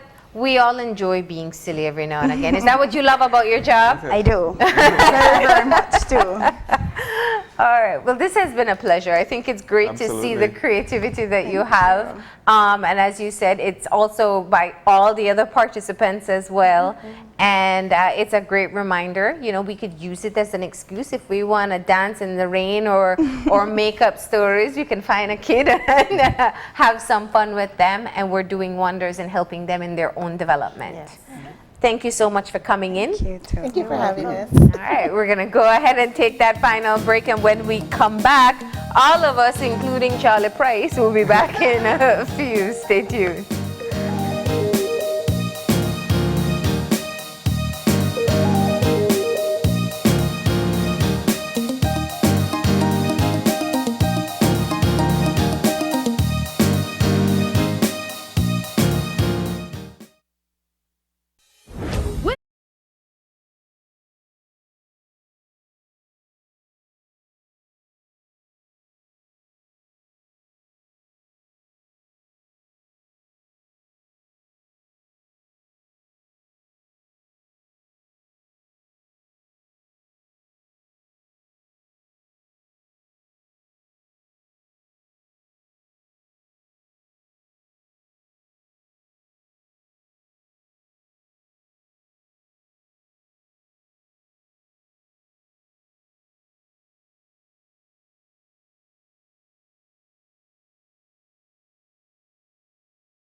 You get truly unlimited everything.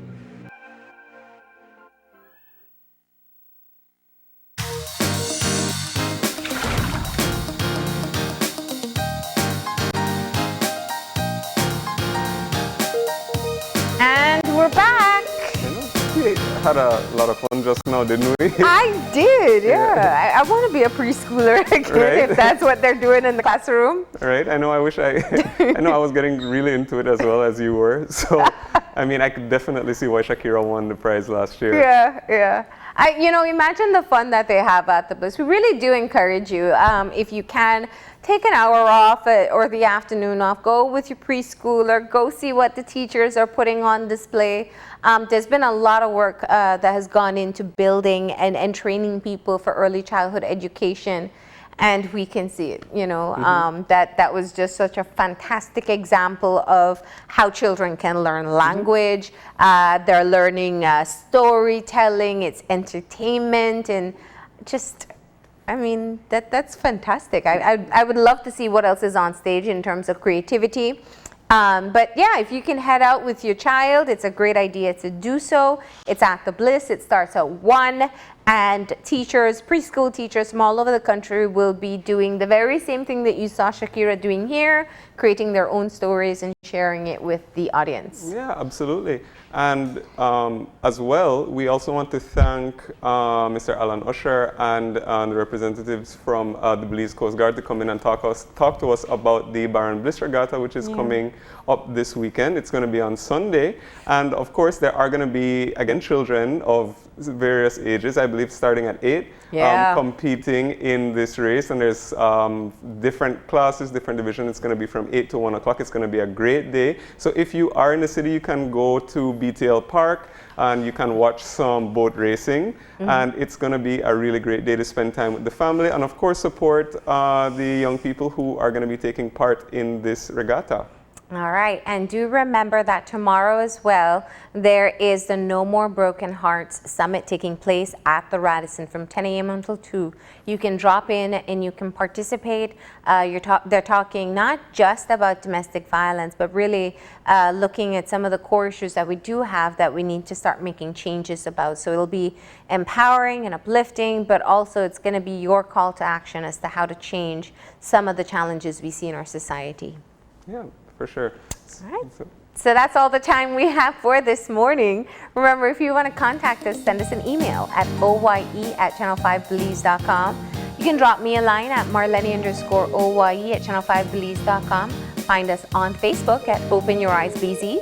And on Instagram at OIE Belize. And remember to tune in tomorrow morning at 6:30 when you open your eyes. And start your morning right. Until then, keep your eyes, your mind, and your heart open. Until then, have a great day.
Open Your Eyes was brought to you by the Belize Bank.